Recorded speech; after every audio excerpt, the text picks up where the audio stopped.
Welcome, everyone, and thanks so much for joining us for another episode of Connect with HSPC. So my name is Melanie McGregor, and I am the chair of the Halton Suicide Prevention Coalition. And with me is Deb Melmer, another member of our coalition. And what we do with these webcasts is we have our guests talk about different perspectives and different resources, different thoughts or experiences when it comes to suicide and suicide prevention. So really excited for this episode today because it's going to highlight an excellent resource that we have available in our community, which is Heartache2Hope. So with us are Flavia Ceschin and Shannon McShane-Reed from Heartache2Hope. So Flavia is the founder and executive director of Heartache2Hope. She's also a grief counselor and an educator in private practice in our community. And Shannon has been an executive, many years experience as an executive in the health insurance industry, and she's now a board member for Heartache2Hope. So thank you so much to both of you for joining us today. Thank you, Melanie. Thank you for the opportunity for us to join you. So can you tell us a little bit about Heartache2Hope? Heartache2Hope is a registered charity, number one, that's important. And we provide support to individuals who've experienced a suicide loss. We're based in Halton, but we also support individuals from surrounding regions. And we've been in existence since about 2014. And I do have to say that COVID has expanded our geographical basis for sure, and our client base is expanding dramatically, I think, during COVID in terms of geography. We believe that suicide loss is unique. We believe that individuals who've experienced a suicide loss do better when they are with other suicide loss grievers. We believe that they do need support in that suicide loss grief is more intense. It's longer in duration than the grief from other losses as well, and that individuals struggle with trauma as well as grief. And that being, we believe that they need or they require trauma-informed care. So we try, everybody in Heartache2Hope, including staff, including peer supporters, are trauma-informed. And we try to help people with both the impacts of trauma and the impacts of grief, or the grief of losing somebody very important to you. And we do this through a combination of both professional and peer support. We offer individual and group supports as well, and we kind of combine everything and try to come up with a unique package of supports for each individual, because everybody is different. Everybody's grief journey is unique and they need different things at different times. So we really try to see, what does this one person in front of us need at this time, and what would be helpful going forward. We also believe that grief impacts us in absolutely every way. So we are impacted physically, we are impacted emotionally, cognitively, spiritually, and we try and address each of these different facets of people's being with our programming. And I think we've come up with a pretty unique program, and I think also a helpful program to suicide loss grievers. Mm-hmm. I know when we've connected with other communities, this is something that people have communicated, is that programs like this are really needed, but they're not available in all communities. So yeah, I feel like we're really fortunate in our area to have this. Absolutely. That's one of the reasons why I kind of got the idea that it was needed in Halton, is because when I was working in the field way back before 2014, I was finding I had to send people pretty far away to get suicide loss support. And I thought that is ridiculous. They really need something focused on suicide loss, and people need something close by too. So. Flavia, can you guys talk a little bit about what kind of programs and services that you provide within the umbrella of Heartache2Hope? Yeah, we provide a continuum of care, is usually what people say. And I think we've carried it to the extreme, I think, even though we're a pretty small and young organization. At the core of our program is our 12-week closed group. It's psychoeducational, so people learn about the impacts of trauma, of grief, and what makes suicide loss unique. We teach coping strategies for the impacts of trauma and grief. We even do a mini mindfulness workshop. So that really is at the core of our program. And we use both professional and peer support facilitators. That is our model. We also provide other different forms of group support. We have our twice monthly drop-ins, because we believe once you're in a 12-week group, grief doesn't end there, and you need continual support.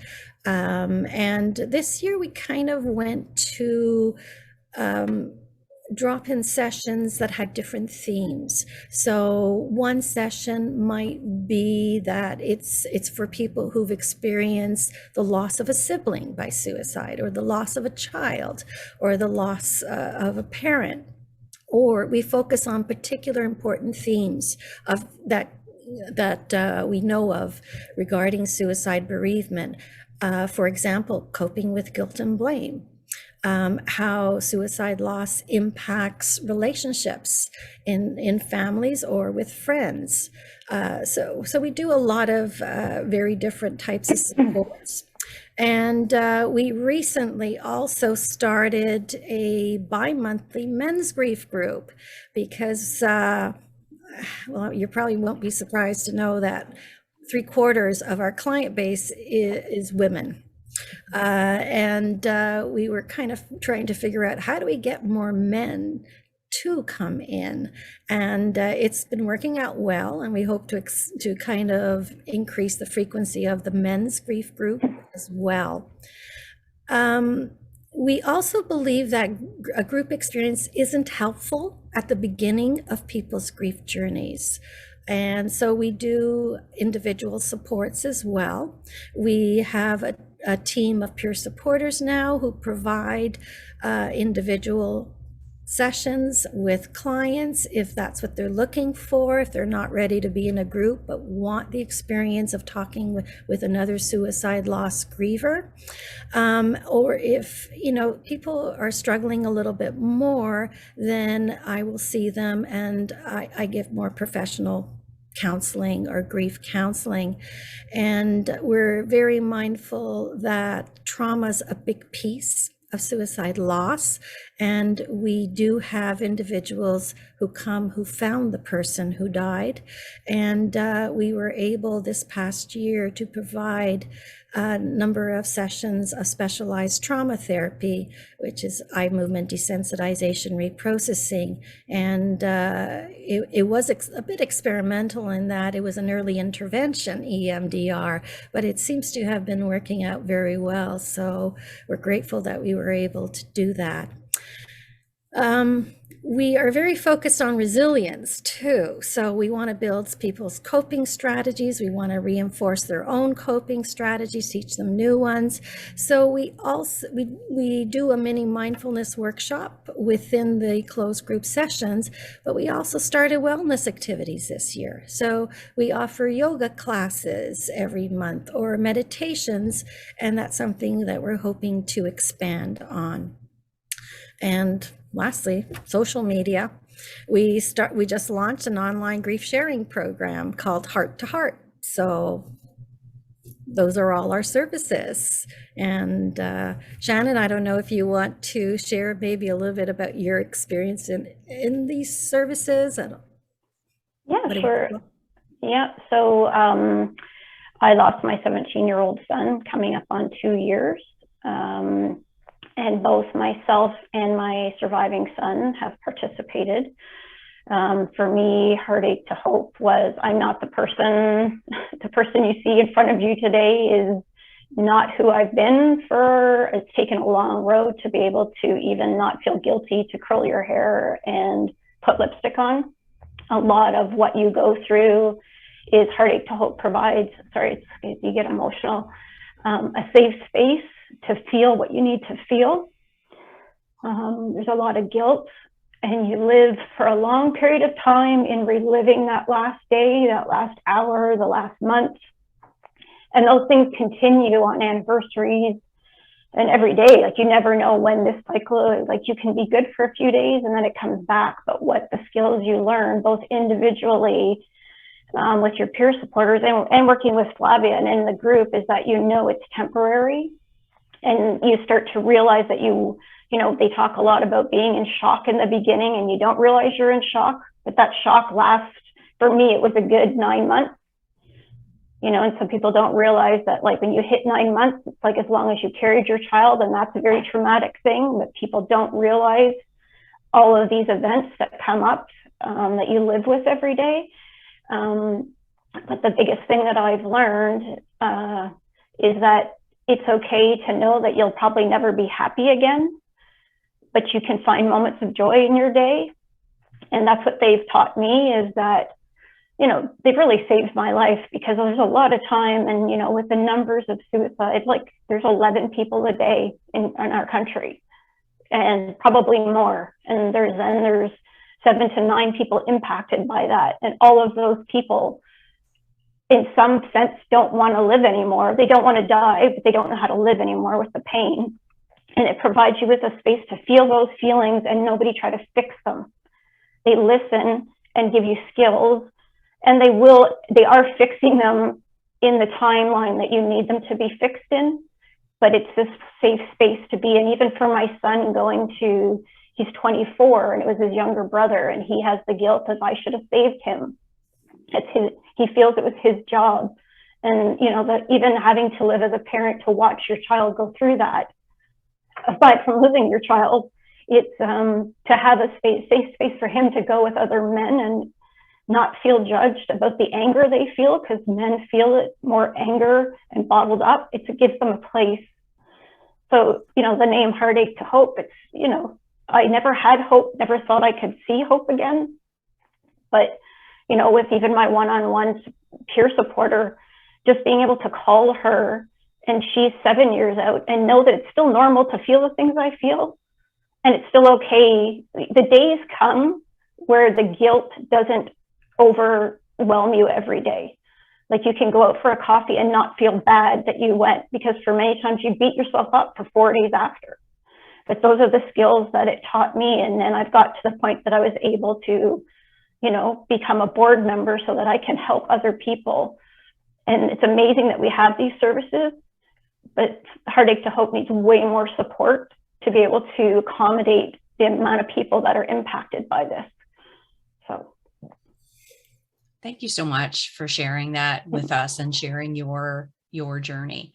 I know, you know, Flavia, you had said that grief from a suicide loss is unique. And I know one thing that, you know, when I think about the name of your organization, Heartache2Hope, you know, where does that hope come from? And so, Shannon, I really appreciate some of the things that you said. It's sometimes, yep, I went for a coffee and I was okay. Or yes, I had a safe space where I could talk about what I was experiencing, or I can find those moments of joy at some point again. So thank you for sharing that perspective with us. I was going to say, Shannon, don't worry about crying, because I'll be there with you. Okay. So you'll be in good company. Yeah, our name says it all, Heartache2Hope. And it's so funny how I got that name. It just, I heard someone speaking after they lost their spouse, and they talked about going from heartache to hope. And I said, that's the name. Because I think giving people hope really is the most important thing you can do, especially at the beginning of their journey. Absolutely. I can say absolutely everybody I have met through Heartache to Hope has come in and has said to me, I don't know if I can do this. I have been able to cope with everything else in my life, even big things, but I don't know if I can do this. This is too hard. And the other thing they have said is, if I died, I wouldn't mind. Yeah. It's because it is so painful. So giving hope, and that's something that I've thought about, like, how do you give hope? What is hope even? And it's so interesting you asked that, because Heartache to Hope was invited to participate in a research program at Humber College on that hope. How do people understand their experience of hope? How do they get a hope through social services? So maybe I would be better able to answer this in a year or two. But this is my understanding of how people find hope at Heartache to Hope. And I think, first of all, I asked myself, what do I need to give them hope for? I need to give them hope that they can heal, that they can find a way to live without this very important person in their life. And I think that's a tall order. And if you've ever experienced the loss of somebody so very important to you and how devastated you feel, you know what a huge task it is that people in the area of bereavement support have. So I would say for me, Flavia, the way hope came for me, it's in time. It's providing the safe space that she provides and talks about hope, because in the beginning, I'll tell you, for a good year, you don't want to hear about hope, but there is a voice in the back of your head that registers it, and it sits there, but you don't even want to allow yourself to dream that hope, because you feel that you're disrespecting the person who's gone. But you come to the point where when you're talking to people who have gone through the program, who are 2-3 years out from there, and you're watching them live their lives, then it becomes more and more, and there's just this, honestly, and I've heard this from a lot of survivors, is that there's a day that your mindset shifts and you go from, your body just can't grieve, not that you don't grieve anymore, but you go from grief to honoring, and you want to now honor the person. And you still grieve doing that. It's like that backpack analogy of, like, you carry the backpack, and it's not like the rocks ever get lighter. You just build the muscles around it to keep continuing to carry that backpack. And that's what I think the hope is that you give us the skills to know that someday, and it's not forced. It's not like, in a year, it could be 5 years. It's not like it's when the day the person decides they want to do the work to go through the grief. Because some people don't start this grief journey till 5 years. I know my brother passed away 10 years ago, my mom 20 years ago. I never dealt with them until I lost my son. And then they all whammo hit me all at one time. So I think we're on the same page, Shannon. I think peer supporters do give you hope, because you have people further along in their journey who kind of have worked a way to feel joy again, to kind of figure out how they're going to go on living. So that is one way we give hope. But I think also at the beginning, you're absolutely right. We don't force the hope on you, but I think when everybody who comes to us isn't sure how they're going to do this, they don't have hope of getting better. And I think what we do, working with grievers, is we hold that hope for you. When you don't have any, we have it for you. And something I always tell people is, you might not think you're going to get to a better place, but I know you can get to a better place. I've seen it many, many times before. So holding hope for others is one way that helps them. Our peer supporters is another way. And it's just, I think it's kindness. I think it's compassion. I think it's normalizing grief, as you said, Shannon. I think it's just caring about them. And it's connection too. it's meeting other suicide loss grievers. It's meeting other people who get it, who know what your journey is, what you're feeling, what you're thinking. You don't even hardly have to say anything and they know. And I think that connection, that community also gives hope that you're not traveling alone, that somebody. And the one big thing for me was, it's the only place that I could go where I was still Ethan's mom. You know, like a year, 2 years later, it's like people want you to be okay, but you're not always okay, and they're afraid to ask about them, but you can go there and right away, they all get it. And it's just, that's like, they just want to hear about him. And that's the hardest thing in surviving this. Yeah.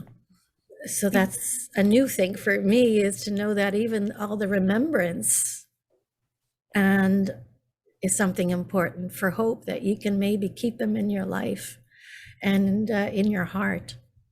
Even and teaching us to talk about how you've taught us that, you know, our kids or siblings or spouses or parents are more than the day that they died. How they died is not important, and people say a lot of stupid things or ask a lot of stupid questions around the time, and if somebody dies of cancer, it's dignity, but if it's of suicide, it's really they die of depression or they die of anxiety. They don't die by suicide. They do die by suicide, but it's not the health outcome, right? Like it's the outcome of what their mental illness was. And, you know, Ethan was way more than that last hour of his life. And now I'm okay to talk about that stuff now, whereas before I didn't know how and it's not that I was shameful of him, because I didn't feel ashamed of him at all. I felt like other people were judging him.